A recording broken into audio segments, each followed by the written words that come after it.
Well, it occasionally happens that you do actually get one of these fish to bite, and this one I got on right now nailed my pink egg pattern.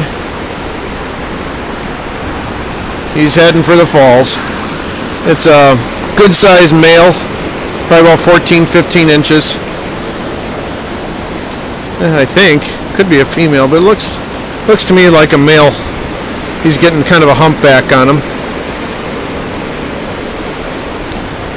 Like I said, this pool is just loaded with fish right now, and there's some eager pink salmon in here, although most of them just accidentally get snagged. I figure every 10 fish is going to be actually hooked in the mouth.